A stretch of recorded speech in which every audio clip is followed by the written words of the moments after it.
Hai maut, di manakah kemenanganmu? Hai maut, di manakah sengatmu? Maut dalam kehidupan manusia telah runtuh, benih kehidupan dari Tuhan telah tumbuh. Dan ibadah Paskah hari ini kita mulai dengan pengakuan bahwa pertolongan kita datangnya dari Allah yang menjadikan langit dan bumi, dan turunlah atas kita semua damai sejahtera dari Allah Bapa, Allah Putra, dan Allah Roh Kudus. Amin.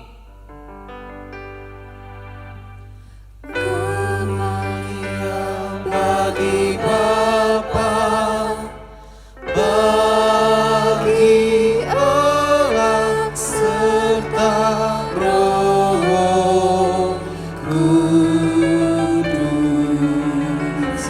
dari permulaannya, sekarang dan akan jadi selama-lamanya.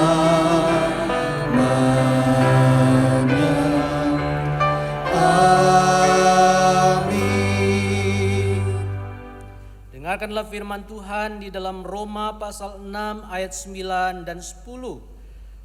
Karena kita tahu bahwa Kristus sesudah ia bangkit dari antara orang mati, tidak mati lagi, maut tidak berkuasa lagi atas dia, sebab kematiannya adalah kematian terhadap dosa satu kali dan untuk selama-lamanya, dan kehidupannya adalah kehidupan bagi Allah. Amin, amin, amin. Amin.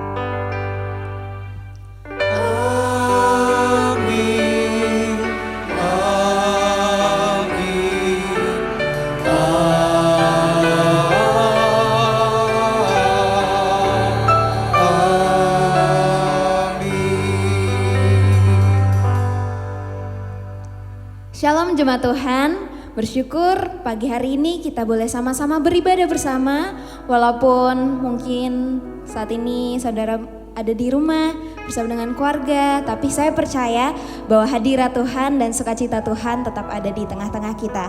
Mari sama-sama kita mau memuji nama Tuhan, kita mau menyembah, mengagungkan, membesarkan nama Tuhan.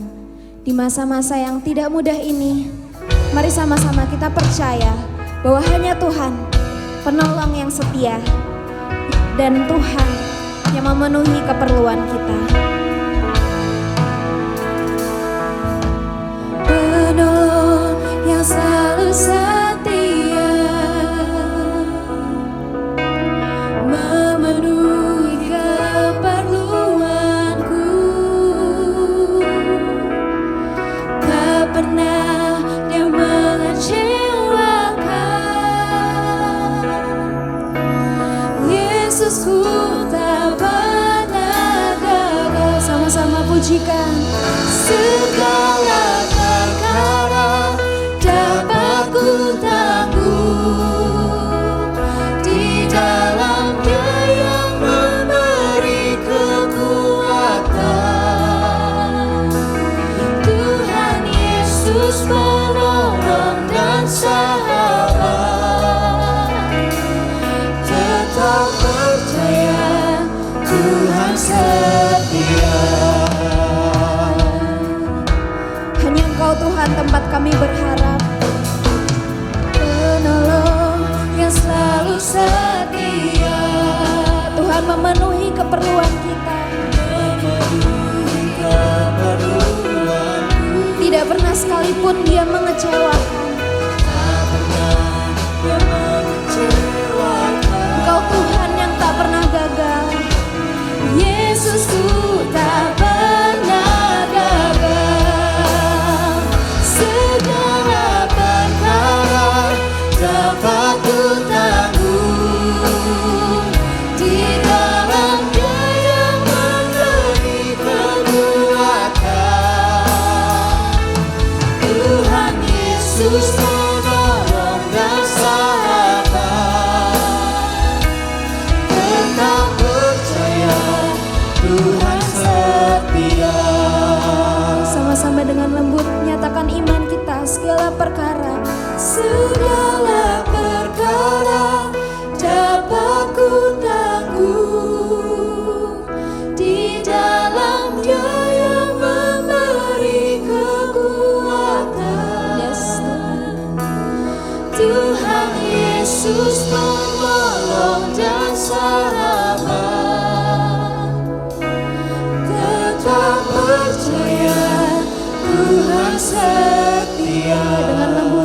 Tuhan sekali lagi. Segala perkara dapat ku tangguh. Kami percaya Tuhan, di masa yang sulit ini Tuhan ada buat kami.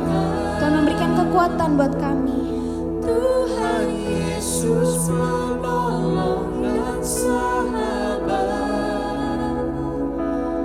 Tetap percaya Tuhan setia. Tetap percaya. Tetap percaya Tuhan setia. Sekali lagi katakan, tetap percaya Tuhan setia. Kami bersyukur Tuhan karena Engkau sungguh baik dalam hidup kami. Kami bersyukur buat keselamatan yang Tuhan beri. Kami bersyukur karena Tuhan bangkit menyelamatkan kami.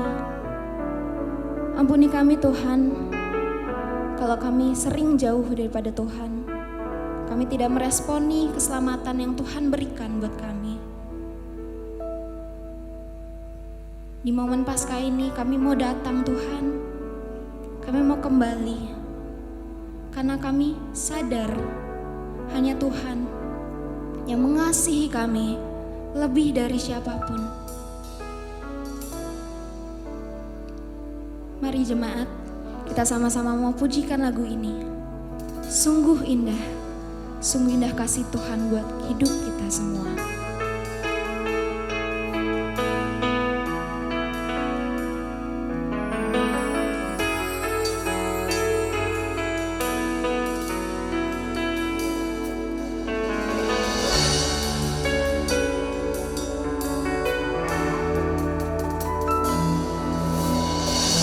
Kemanakah aku dapat pergi, menjauhi rohmu yang suci, kau sahabat,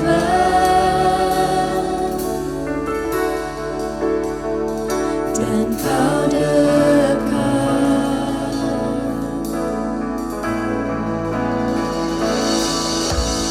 Bahkan seluruh pengabdianku tak bisa membalas kesulianmu. Sungguh mulia dan berharga. Sungguh besar pengorbananmu bagiku, terlalu dalam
kami, ucapan syukur kami yang bisa kami persembahkan Tuhan. Sungguh besar, sungguh indah yang kau pikirkan tentangku, tak terselami bagiku.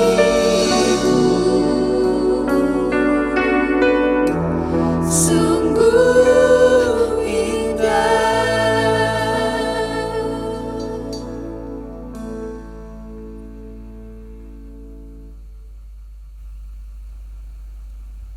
Jemaat yang dikasihi oleh Tuhan, mari kita tunduk kepala.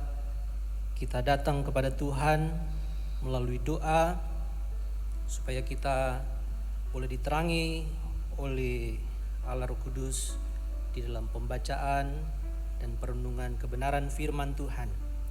Mari kita tunduk kepala, kita berdoa. Sungguh besar, sungguh tak terselami kasih Tuhan di dalam hidup kami. Bagaimana mungkin kami bisa mengerti? Engkau Allah Bapa di surga mengirimkan anak-Mu yang tunggal, yang sangat Engkau kasihi, datang ke dalam dunia yang kotor, yang hina, untuk hidup dan kemudian mati di dalam penderitaan yang luar biasa, supaya kami yang seharusnya mati memperoleh kehidupan yang luar biasa. Kami saat ini Tuhan, kami datang kepadamu.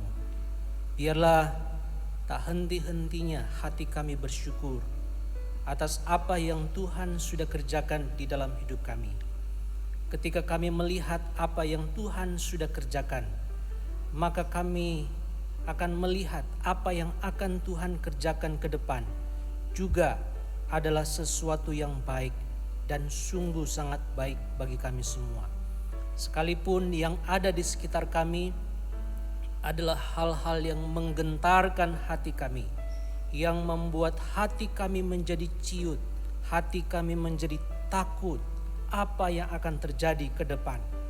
Tetapi ketika kami merenungkan, kami melihat apa yang Tuhan sudah kerjakan, termasuk karya salib, maka kami menaruh lagi pengharapan kami kepada Engkau dan mempercayai bahwa Engkau yang akan menolong kami melewati yang ada di depan, melewati jalan yang ada di depan.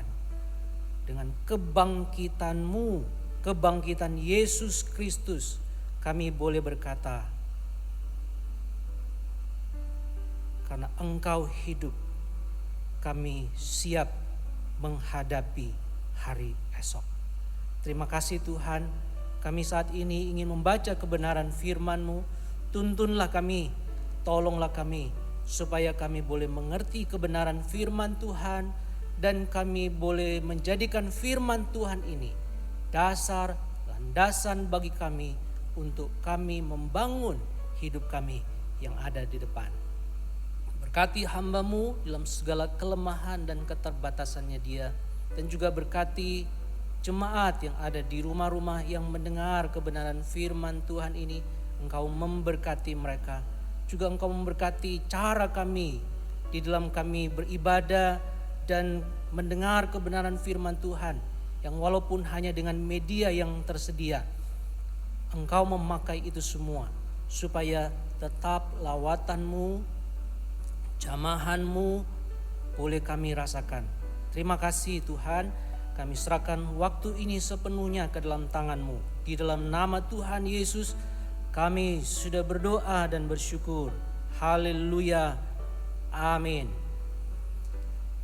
Shalom jemaat yang dikasihi oleh Tuhan, kita bersyukur kepada Tuhan karena di tengah-tengah situasi yang tentu saja tidak kita inginkan, tetapi kita masih diberi kesempatan oleh Tuhan untuk merayakan Paskah, hari kebangkitan Tuhan kita, hari kebangkitan Yesus Kristus. Nah, di tengah-tengah kita merayakan hari kebangkitan Tuhan Yesus Kristus, saya bersama-sama dengan saudara akan merenungkan sebuah tema, harapan bagi yang terhilang. Nah, saudara yang dikasihi oleh Tuhan, berbicara tentang yang terhilang. Saya masih ingat sekali peristiwa beberapa belas atau mungkin puluh tahun yang lalu. Ketika saya masih SMA dan biasanya ketika hari-hari libur tertentu, maka kami satu kelas atau satu kelompok kami melakukan perjalanan naik gunung. Nah, saudara yang dikasihi oleh Tuhan, kami memulai perjalanan untuk mendaki sebuah gunung yang di dekat di mana kami tinggal, namanya Gunung Soputan. Saudara yang dikasihi oleh Tuhan, memulai perjalanan ke sana itu yaitu di malam hari. Dan harapannya ialah pada tengah malam kami sudah sampai di kaki gunung, berjalan sekitar 3 sampai 4 jam. Dan ketika sudah berada di kaki gunung itu, maka kami akan bermalam sebentar. Dan harapannya ialah pagi-pagi benar sekitar jam 4 atau setengah 5 kami akan berangkat untuk menuju ke puncak Gunung Soputan. Nah, saudara yang dikasihi oleh Tuhan, semua kami yang mengikuti atau yang melakukan perjalanan ke gunung itu punya satu tujuan. Tujuannya ialah melihat sunrise, melihat matahari terbit, mengambil foto-foto di sana. Saudara yang dikasihi oleh Tuhan, namun ternyata satu kali ketika kami dengan beberapa kawan, beberapa teman melakukan perjalanan itu, harapan kami untuk tiba di puncak gunung itu menjadi harapan yang tidak pernah kesampaian. Kenapa, saudara? Kenapa? Karena setelah kami bermalam di base camp yang dimana di kaki Gunung Soputan itu, saudara, kami kemudian pagi-pagi benar sekitar setengah 5 kami memulai perjalanan untuk menuju ke puncak. Tetapi yang terjadi ialah karena kabut, karena kaki gunung itu tertutup dengan kabut, maka kami tidak pernah sampai ke puncak gunung tersebut. Malah yang terjadi ialah kami tersesat dan kami kehilangan jalan. Nah, pada waktu kami sadar bahwa kami sudah jauh dari jalur sebenarnya untuk menuju puncak gunung tersebut, maka beberapa di antara kami termasuk saya itu mulai panik, mulai merasa takut, mulai merasa khawatir. Kami akan berujung kemana? Karena kami sudah mendengar beberapa kali ada yang tersesat dan tidak kembali, saudara. Kami mulai takut, kami mulai cemas, kami mulai khawatir, kami panik. Kami mulai menyalahkan satu dengan yang lain, saudara. Termasuk menyalahkan orang yang kami pikir tahu jalan untuk menuju ke puncak gunung tersebut. Nah, saudara yang dikasihi oleh Tuhan, ternyata kami semua tidak tahu jalan untuk menuju puncak tersebut. Kami hanya mengira-ngira jalan untuk ke puncak gunung tersebut. Kami tidak memiliki maps, kami tidak memiliki peta, kami tidak memiliki kompas. Kami hanya mengandalkan pengalaman kami dan pengalaman teman yang sudah pernah ke puncak gunung tersebut. Saudara, tetapi bersyukur kepada Tuhan ialah di dalam kekhawatiran, kepanikan, ketakutan kami, maka kami bisa kembali ke titik awal di mana kami berangkat, yaitu di kaki gunung tersebut. Kami berada di kaki gunung yang sekitar 2 jam yang lalu, titik di mana kami berangkat untuk ke puncak gunung. Saudara yang dikasihi oleh Tuhan, ketika kami berada di titik awal, di kaki bukit itu, di kaki gunung itu, kami mencoba untuk berunding apakah kami akan melanjutkan naik ke puncak gunung tersebut. Tetapi saudara yang dikasihi oleh Tuhan, matahari sudah terlalu tinggi, maka kami putuskan untuk tidak naik ke puncak gunung, malah kemudian kami berpikir untuk pulang ke rumah kami. Nah, saudara yang dikasihi oleh Tuhan, di dalam kehidupan kita sebagai orang Kristen, sebagai orang percaya, kita kadang-kadang juga tersesat. Kadang-kadang kita kehilangan arah. Di dalam kita mengerti kehendak Tuhan, di dalam kita mengerti apa rencana Tuhan, di dalam kita mengerti apa yang Tuhan inginkan di dalam kehidupan kita. Nah, karena itu saudara yang dikasihi oleh Tuhan, pada hari ini di bawah tema harapan bagi yang terhilang, maka kita akan belajar dari satu kebenaran firman Tuhan, satu bagian firman Tuhan di dalam Roma pasal yang ke-6 ayat 1 sampai dengan ayat yang ke-14. Bagaimana kita melihat step langkah-langkah kehidupan kita sebagai orang Kristen supaya kita tidak tersesat. Kalaupun satu waktu kita tersesat, kalaupun satu waktu kita kehilangan arah, kehilangan jalan, kita tahu bagaimana cara untuk kembali pulang.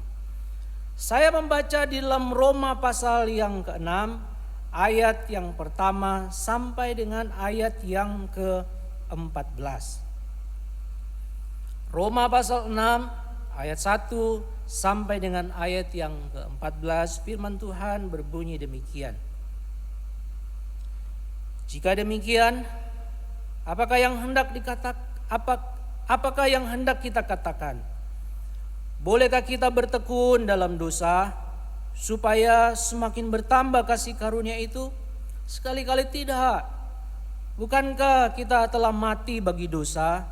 Bagaimanakah kita masih dapat hidup di dalamnya? Atau tidak tahukah kamu bahwa kita semua yang telah dibaptis dalam Kristus telah dibaptis dalam kematiannya? Dengan demikian kita telah dikuburkan bersama-sama dengan Dia oleh baptisan dalam kematian, supaya sama seperti Kristus telah dibangkitkan dari antara orang mati oleh kemuliaan Bapa, demikian juga kita akan hidup dalam hidup yang baru. Sebab jika kita telah menjadi satu dengan apa yang sama dengan kematiannya, kita juga akan menjadi satu dengan apa yang sama dengan kebangkitannya. Karena kita tahu bahwa manusia lama kita telah turut disalibkan, supaya tubuh dosa kita hilang kuasanya, agar jangan kita menghambakan diri lagi kepada dosa. Sebab siapa yang telah mati, ia telah bebas dari dosa. Jadi jika kita telah mati dengan Kristus, kita percaya bahwa kita akan hidup juga dengan Dia. Karena kita tahu bahwa Kristus sesudah Ia bangkit dari antara orang mati, tidak mati lagi, maut tidak berkuasa lagi atas Dia. Sebab kematiannya adalah kematian terhadap dosa satu kali dan untuk selama-lamanya, dan kehidupannya adalah kehidupan bagi Allah. Demikianlah hendaknya kamu memandangnya, bahwa kamu telah mati bagi dosa, tetapi kamu hidup bagi Allah dalam Kristus Yesus. Sebab itu hendaklah dosa jangan berkuasa lagi di dalam tubuhmu yang fana, supaya kamu jangan lagi menuruti keinginannya. Dan janganlah kamu menyerahkan anggota-anggota tubuhmu kepada dosa untuk dipakai sebagai senjata kelaliman. Tetapi serahkanlah dirimu kepada Allah sebagai orang-orang yang dahulu mati, tetapi yang sekarang hidup. Dan serahkanlah anggota-anggota tubuhmu kepada Allah untuk menjadi senjata-senjata kebenaran. Sebab kamu tidak akan dikuasai lagi oleh dosa, karena kamu tidak berada di bawah hukum Taurat, tetapi di bawah kasih karunia. Berbahagialah setiap orang yang membaca firman Tuhan, merenungkan kebenaran firman Tuhan, dan melakukan kebenaran firman Tuhan di dalam hidupnya hari lepas hari. Nah, saudara yang dikasihi oleh Tuhan, kita akan melihat dari bagian firman Tuhan langkah-langkah kita sebagai orang Kristen step kehidupan kita sebagai orang Kristen. Yang pertama yang kita pelajari dari apa yang dikatakan oleh Rasul Paulus, dia mengatakan bahwa step pertama ketika kita memasuki sebuah babak baru menjadi orang Kristen, yaitu kita memiliki status dan hidup yang baru. Saudara yang dikasihi oleh Tuhan, dikatakan demikian di dalam ayat yang keempat. Dengan demikian kita telah dikuburkan bersama-sama dengan Dia oleh baptisan dalam kematian, supaya sama seperti Kristus telah dibangkitkan dari antara orang mati oleh kemuliaan Bapa, demikian juga kita akan, saudara bisa highlight di situ, dikatakan kita akan hidup dalam hidup yang baru. Saudara, Paulus katakan bahwa step pertama ketika kita menjadi orang Kristen ialah kita memiliki status, keadaan hidup yang baru. Saudara, hidup yang baru. Saudara berbicara tentang kehidupan ketika kita menjadi orang Kristen. Nah, saudara dikasih oleh Tuhan, kita sebagai orang Kristen bukan berarti kita tidak mempedulikan tentang kematian, tidak, saudara. Tapi kita melihat lebih jauh atau lebih ke depan, yaitu kita melihat bahwa diri kita sebagai orang Kristen memiliki status yang baru, memiliki satu kehidupan yang baru ketika kita menjadi orang Kristen.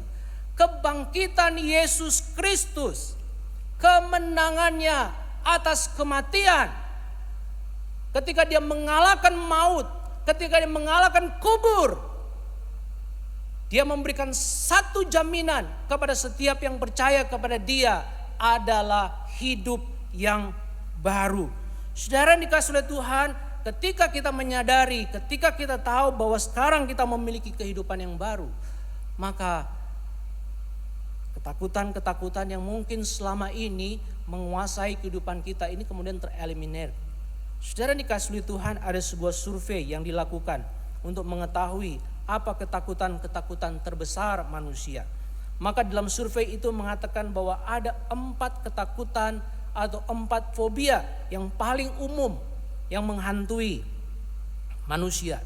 Yang pertama, di urutan yang keempat dikatakan manusia itu sering takut kepada laba-laba, kepada tikus, kecoa, ular, pesawat terbang, monster, setan, cermin.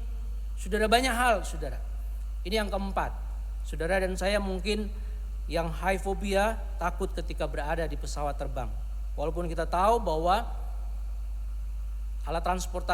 salah satu alat transportasi yang paling aman itu adalah pesawat dibandingkan dengan mobil, dengan sepeda motor. Saudara dikasihi oleh Tuhan, tapi kita takut kepada hal demikian. Kita takut kepada laba-laba, kita takut kepada tikus, kita takut kepada kecoa, kita takut kepada ular. Dan dikatakan bahwa dalam survei itu mengatakan bahwa ini adalah ketakutan keempat yang umumnya dialami oleh manusia. Ketakutan yang ketiga yaitu fobia sosial. Apa maksudnya fobia sosial? Fobia sosial itu termasuk yaitu ketika seseorang itu takut untuk tampil di depan, takut untuk berbicara di depan umum. Saya masih ingat sekali, saudara, ketika pertama kali di usia sekitar SMP, ketika waktu itu saya mendapat tugas untuk menyampaikan firman Tuhan, khotbah di antara teman-teman remaja. Wow, saya sangat takut luar biasa. Saudara yang dikasihi oleh Tuhan, kita takut ketika kita berada di depan umum untuk berbicara. Ketakutan jenis ini disebut ketakutan atau fobia sosial. Saudara takut ketika berada di depan atau berada di banyak orang, di kerumunan orang. Saudara merasa gelisah, saudara merasa takut. Itu ketakutan yang ketiga. Ketakutan yang kedua terbesar dalam survei itu adalah bicara tentang kematian. Ketakutan ini adalah ketakutan yang umum. Semua orang, saya katakan semua orang mengalami ketakutan demikian. Apalagi kita diberikan oleh Tuhan imajinasi yang luar biasa. Dengan imajinasi kita, kemudian ketakutan-ketakutan itu menjadi menggerogoti kehidupan kita. Saudara yang dikasihi oleh Tuhan, Bahkan saudara kemudian merasa bahwa seringkali kita takut terserang penyakit, kita takut terhadap penyakit tertentu, padahal atau sebenarnya kita tidak mengalami sakit itu, saudara. Ketakutan itu biasanya membuat kita, orang di dalam psikologi menyebutnya sebagai hipokondria, merasa sakit tapi sebenarnya tidak sakit. Betul, hari-hari ini kita juga begitu, saudara ya, dengan virus corona. Begitu ada batuk sedikit, kemudian kita merasa, apa aku sudah virus corona ya, saudara ya. Kemudian rasanya itu batuknya kok terus menjadi-jadi, saudara. Padahal sesungguhnya kita tidak terserang virus corona. Kemudian kita bersin, kemudian kita langsung berpikir, apakah saya kemudian sudah terserang virus corona ya? Padahal sebenarnya bersin kita itu hanya karena alergi. Tapi kita sudah merasa sakit padahal sesungguhnya kita tidak sakit. Ada banyak orang yang ke dokter, ke rumah sakit, ketika datang ke dokter ditanya, dia mengeluhkan sakit ini, sakit itu, setelah diperiksa oleh dokter dia tidak sakit. Saudara, apa faktor di belakangnya itu? Faktor di belakangnya itu adalah takut akan kematian. Saudara, ini adalah ketakutan yang kedua terbesar yang dialami oleh manusia. Dan satu ketakutan, urutan yang pertama, dalam survei ini mengatakan takut akan kesepian, loneliness. Saudara yang dikasihi oleh Tuhan, sesungguhnya takut akan kesepian, takut diisolasi, takut ditarik, kemudian saudara tinggal sendiri jauh dari kerumunan orang. Itu membuat kita menjadi takut. Ketika social distancing diberlakukan, saudara gelisah.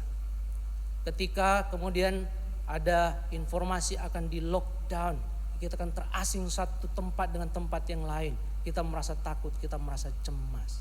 Saudara, pertanyaannya, apa yang membuat kita takut akan keterasingan? Apa yang membuat kita takut akan kesepian, loneliness? Saudara, sesungguhnya itu lahir pada waktu manusia pertama kali jatuh di dalam dosa. Ketika Adam dan Hawa jatuh di dalam dosa, maka dia terasing dari Allah. Saudara, dia merasa ada ruang hampa di dalam dirinya. Ada ruang di dalam dirinya yang tidak terisi.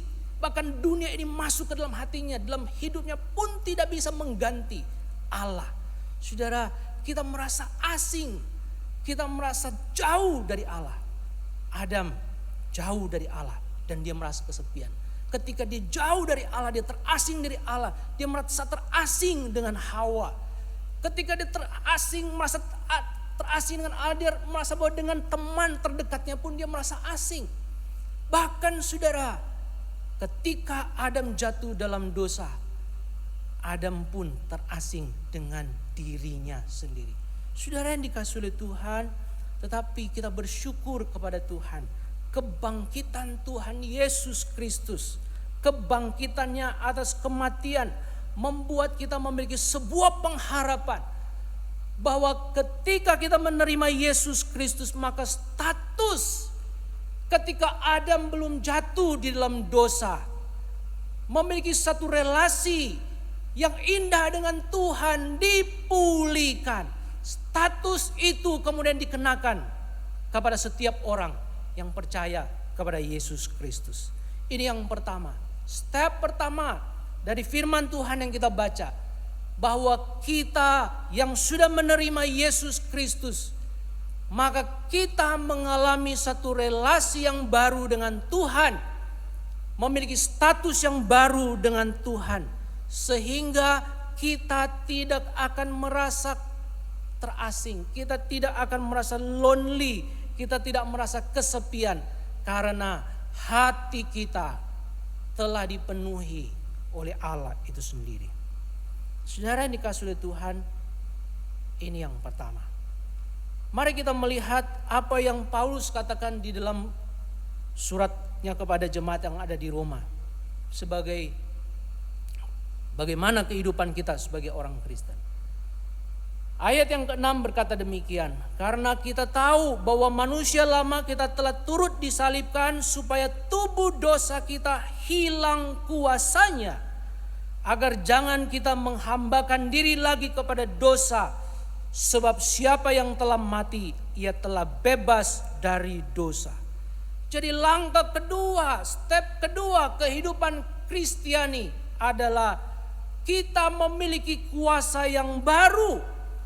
Saudara yang dikasihi oleh Tuhan, Paulus berkata bahwa manusia lama kita telah turut disalibkan supaya apa? Tubuh dosa kita hilang kuasanya. Tubuh dosa kita hilang kuasanya. Diganti dengan kuasa yang seperti apa, saudara? Diganti dengan kuasa yang baru. Kuasa yang membebaskan. Katakan, agar jangan kita menghambakan diri lagi kepada dosa. Sebab siapa yang telah mati, ia telah bebas dari dosa. Saudara yang dikasihi oleh Tuhan, dosa selalu menghadirkan konsekuensi. Apa konsekuensinya? Kematian. Upah dosa adalah maut. Demikian di dalam Roma pasal 6 ayat 23. Bacaan kalau kita lanjutkan bacaan kita di dalam pasal ini. Upah dosa adalah maut. Dosa selalu menghadirkan konsekuensi, yaitu kematian. Dosa itu sifatnya memperbudak. Jadi ketika kita dikuasai oleh dosa, maka kita diperbudak oleh dosa. Kita menjadi hamba. Kita tidak punya kuasa apa-apa atas hidup kita. Kita tidak punya kuasa atas keputusan-keputusan yang kita buat. Yang celakanya lah saudara, kita sendiri yang akan mempertanggungjawabkan kepada Tuhan apa yang kita putuskan, apa yang kita hidupi di dalam dosa. Saudara yang dikasihi oleh Tuhan, betapa seriusnya dosa itu. Tetapi saudara yang dikasihi oleh Tuhan, sama dengan ayat di dalam panggilan beribadah yang kita baca hari ini. Dikatakan, hai maut, di manakah kemenanganmu? Hai maut, di manakah sengatmu? Maut dalam kehidupan manusia telah runtuh. Benih kehidupan dari Tuhan telah tumbuh. Saudara yang dikasihi oleh Tuhan, pada waktu kita menerima Yesus Kristus yang mati dan yang bangkit, berarti saudara dan saya memiliki sebuah kuasa, yaitu kuasa yang baru. Kuasa yang membebaskan kita dari dosa. Ini yang kedua. Yang ketiga, yang terakhir. Saudara sudah memiliki status yang baru. Saudara sudah memiliki kuasa yang baru dalam kehidupan saudara. Karena percaya kepada Yesus yang mati dan Yesus yang bangkit. Maka ada langkah ketiga, step ketiga yang harus dijalani setiap orang Kristen. Yaitu memiliki perspektif dan memiliki orientasi yang baru. Ada satu perspektif, ada orientasi yang baru tentang kehidupan. Ini berkenaan dengan peran, ini berkenaan dengan aksi kita sebagai orang Kristen. Tidak hanya status, tidak hanya mengklaim bahwa kita punya kuasa, tidak. Tetapi ini bicara tentang sebuah cara hidup yang baru, sebuah cara hidup yang berubah. Saudara yang dikasihi oleh Tuhan, maka penulis surat Roma berkata demikian di dalam ayat 13. Dan janganlah kamu yang sudah memiliki status baru, yang sudah memiliki hidup yang baru, yang sudah memiliki kuasa yang baru, Paulus katakan, janganlah kamu menyerahkan anggota-anggota tubuhmu kepada dosa untuk dipakai sebagai senjata kelaliman. Tetapi serahkanlah dirimu kepada Allah sebagai orang-orang yang dahulu mati, tetapi yang sekarang hidup. Dan serahkanlah anggota-anggota tubuhmu kepada Allah untuk apa? Untuk menjadi senjata kebenaran. Saudara yang dikasihi oleh Tuhan, melalui Paskah, melalui kebangkitan Tuhan Yesus Kristus, kita diingatkan, kini tubuh saya, tubuh saudara bukan milik saya dan milik saudara lagi, tetapi adalah milik Tuhan. Kini hidup yang saudara jalani bukan milik saya dan milik saudara, tetapi hidup saya dan hidup saudara adalah milik Tuhan. Karena tubuh dan hidup saudara dan saya milik Tuhan, maka kita harus serahkan kepada Tuhan untuk apa? Untuk dipakai menjadi senjata kebenaran. Saudara, saya senang sekali ketika terjemahan Lembaga Alkitab Indonesia mengatakan serahkanlah. Serahkanlah anggota-anggota tubuhmu kepada Allah. Saudara, kata serahkanlah itu adalah kita secara aktif datang menyerahkan sesuatu kepada seseorang. Serahkanlah tubuhmu, serahkanlah bukumu, serahkanlah Alkitabmu. Anda datang dan Anda menyerahkan.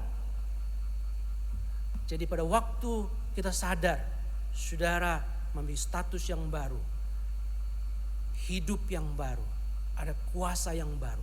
Kuasa itu adalah kuasa yang mengaktifkan saudara datang secara sengaja kepada Tuhan, datang kerelaan kepada Tuhan, datang kepada Tuhan dan berkata, Tuhan, aku serahkan seluruh anggota tubuhku, aku serahkan seluruh hidupku kepada Allah, dan pakailah Allah,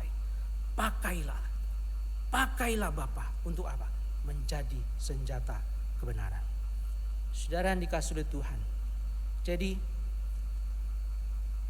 di tengah-tengah kita merayakan kebangkitan Yesus Kristus, di dalam situasi virus corona yang menghadirkan ketakutan, kecemasan di dalam kehidupan kita, biarlah kita kembali memiliki orientasi yang baru, menentukan kembali orientasi. Saya mau datang kepada Tuhan secara sukacita, menyerahkan seluruh masa depanku hanya kepada Tuhan. Sudahkah kita memiliki status yang baru dan hidup yang baru di dalam Tuhan? Sudahkah kita mendapatkan kuasa yang baru dan kita memakai kuasa yang baru itu untuk meninggalkan kehidupan yang lama dan secara aktif datang kepada Tuhan, menyerahkan kepada Tuhan? Kenapa? Karena saudara sudah memiliki perspektif yang baru, sudah memiliki orientasi yang baru, bahwa tubuhku, hidupku kini dipakai oleh Tuhan. Mari kita tunduk kepala dan kita datang kepada Tuhan di dalam doa. Kami bersyukur, kami berterima kasih ya Tuhan. Sekalipun seringkali ketika kami menjalani kehidupan kami sebagai orang Kristen, kami pun kerap salah jalan, salah arah. Kami tersesat oleh pikiran kami tersesat oleh keputusan-keputusan kami tersesat oleh tindakan-tindakan kami yang digerakkan oleh ketakutan, yang digerakkan oleh kecemasan, yang digerakkan oleh kekhawatiran. Dan kami lupa siapa kami di hadapan Tuhan. Tapi hari ini, di Paskah hari ini, kami diingatkan kembali oleh kebenaran firman Tuhan bahwa kami sekarang memiliki status yang baru, memiliki sebuah kehidupan yang baru, kehidupan yang sudah ditebus oleh Yesus Kristus. Dan sekarang kami memiliki kuasa yang berbeda. Kalau kuasa dosa sudah hilang di dalam tubuh kami, kini kuasa pembaharuan, kuasa dari Roh Kudus itu akan terus menerus memperbaharui, mengubah kehidupan kami. Dan kami pun secara aktif akan datang kepada Tuhan. Kini kami memiliki orientasi yang baru, perspektif yang baru akan hidup kami. Kami tidak berpikir tentang diri kami lagi. Kami tidak hanya berpikir tentang hidup kami, tetapi bagaimana kami seluruh kehidupan kami dipakai oleh Tuhan untuk menjadi senjata-senjata kebenaran.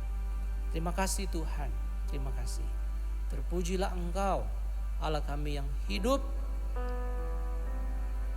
Terpujilah Engkau, Yesus Kristus yang mati dan bangkit.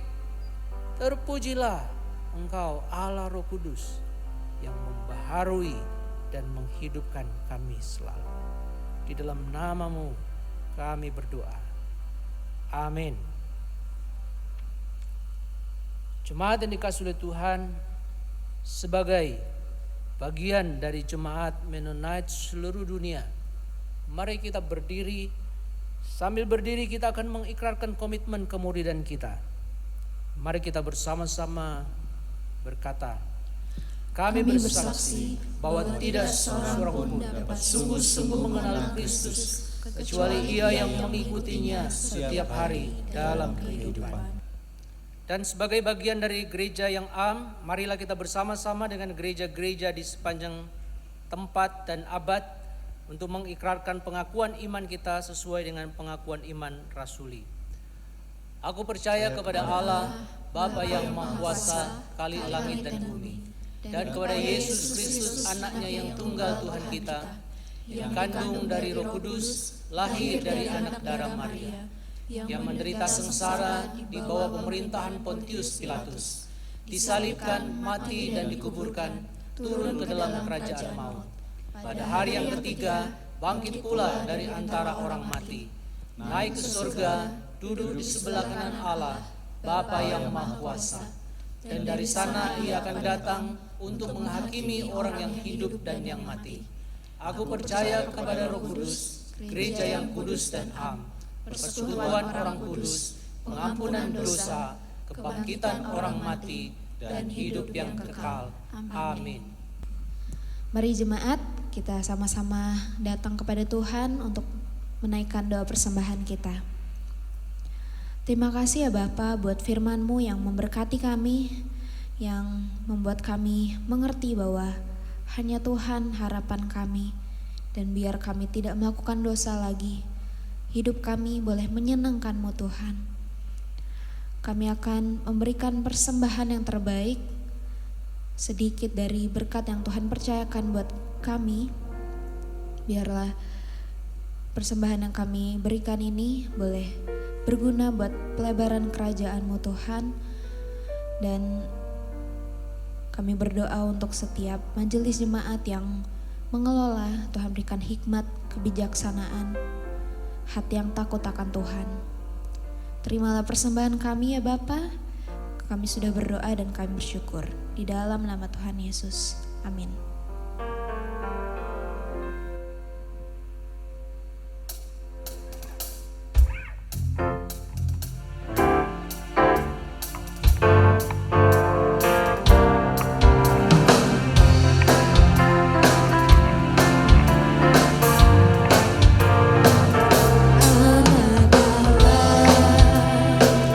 Yesus namanya menyembuhkan.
Dalam sukacita kita merayakan kebangkitan Tuhan Yesus Kristus, kita akan menaikkan beberapa pokok doa syafaat kita kepada Tuhan. Mari kita tunduk kepala, kita menaikkan doa syafaat kita. Bapa kami yang bertahta di dalam kerajaan surga, karena Engkau hidup, maka kami akan menghadapi hari esok.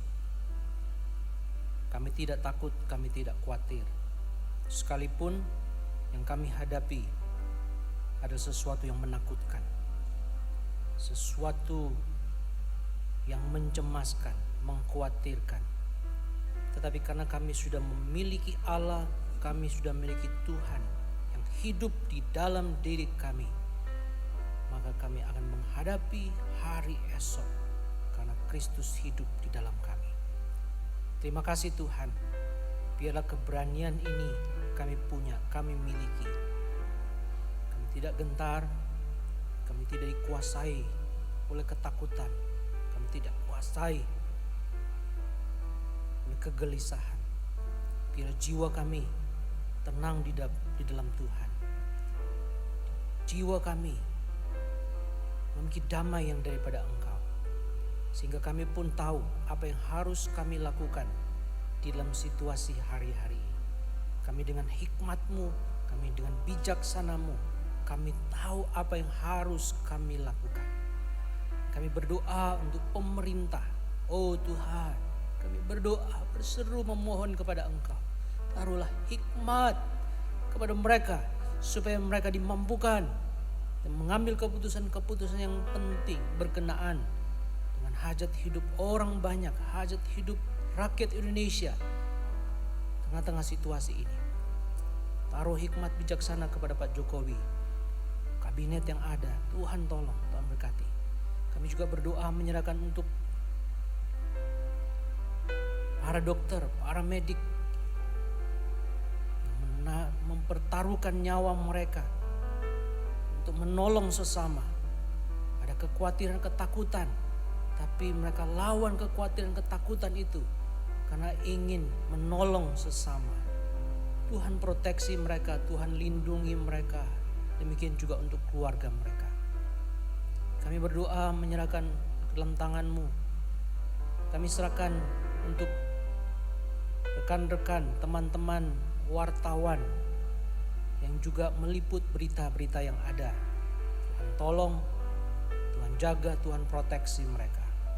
Juga Tuhan berikan hikmat bijaksana bagi mereka ketika mereka melaporkan apa yang mereka tangkap di lapangan, sehingga mereka membawa kesejukan, membawa ketenangan, membawa harapan, membawa berita yang membuat rakyat Indonesia membaca dengan positif.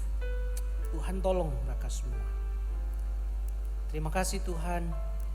Kami juga berdoa untuk gereja-gereja Tuhan dimanapun gereja berada. Ketika harus beribadah dengan cara yang berbeda yang selama ini dilakukan. Harus beribadah di rumah masing-masing dengan segala keterbatasan liturgi, keterbatasan tata cara, keterbatasan sarana. Tapi biarlah anak-anak Tuhan, gereja-gereja Tuhan, orang-orang Kristen tetap berjumpa dengan Tuhan. Dan di tengah situasi ini justru hidup mereka dibangun, diubahkan oleh Tuhan menjadi orang-orang Kristen, anak-anak Tuhan yang kuat, yang tangguh, yang hidupnya sepadan dengan Kristus. Terima kasih Tuhan, kami berdoa menyerahkan jemaat-jemaat kami yang saat ini sakit, lemah tubuh di rumah mereka masing-masing. Mereka juga dalam keterbatasan, sulit untuk mengakses tempat-tempat untuk memeriksakan diri. Tuhan jaga, Tuhan lindungi, Tuhan proteksi. Bahkan Tuhan berikan kesehatan dan kekuatan kepada mereka. Terima kasih Tuhan, terima kasih. Ini doa kami, sembahyang kami yang kami naikkan di dalam nama Tuhan Yesus yang adalah Tuhan dan Juru Selamat kami yang hidup. Haleluya, amin. Ibadah Paskah pagi hari ini akan segera selesai. Mari kita kembali ke dalam kehidupan kita menjadi pelaku-pelaku firman Tuhan. Walaupun keadaan di depan mungkin masih buram, kita tidak tahu apa yang akan terjadi di depan. Tapi mari sama-sama kita percaya, apapun keadaan, kita akan selalu berharap kembali kepada Tuhan. Mari sama-sama kita pujikan kembali. Engkau Tuhan yang setia, Engkau tanganmu tersedia Tuhan buat kehidupan kami.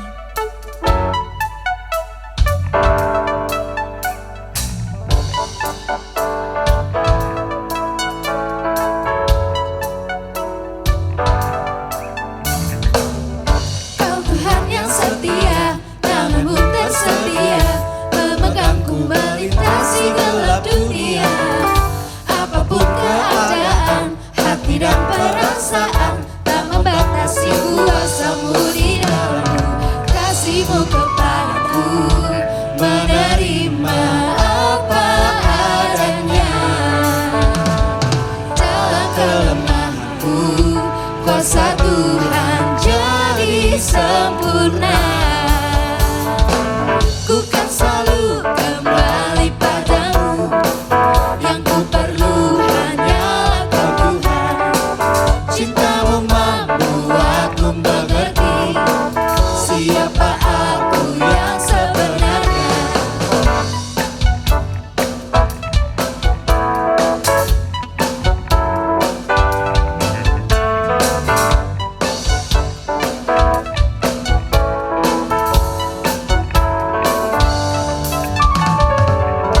Kau Tuhan yang setia, tanganmu tersedia, memegangku melintasi gelap dunia.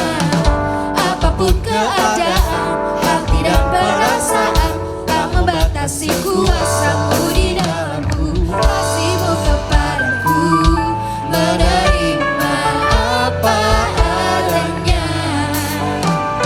Dalam kelemahanku, kuasa Tuhan jadi sempurna. Ku kan selalu kembali padamu, yang ku perlu hanyalah Kau Tuhan. Cintamu membuatku mengerti siapa aku yang sebenarnya. Ku kan selalu kembali padamu, yang ku perlu hanyalah Kau Tuhan. Cintamu membuatku mengerti siapa aku yang sebenarnya.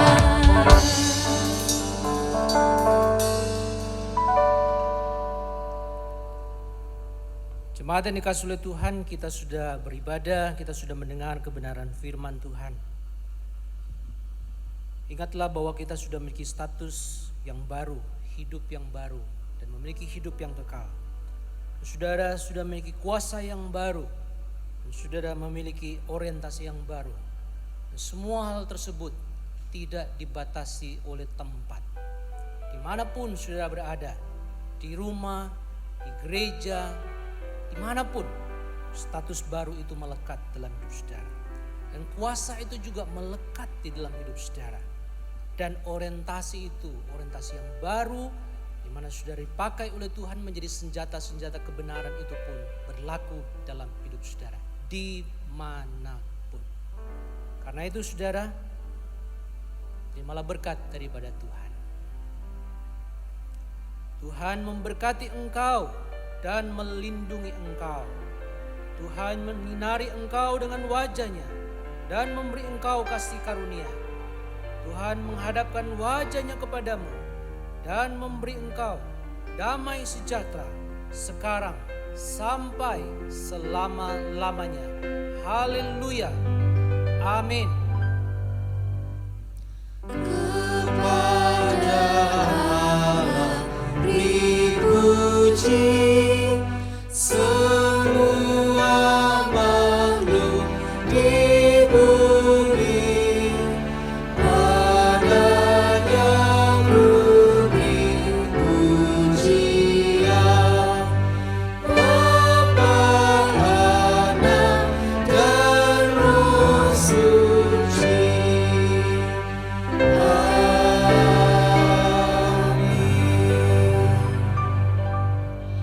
Paskah selesai. Selamat hari Minggu, Tuhan Yesus memberkati.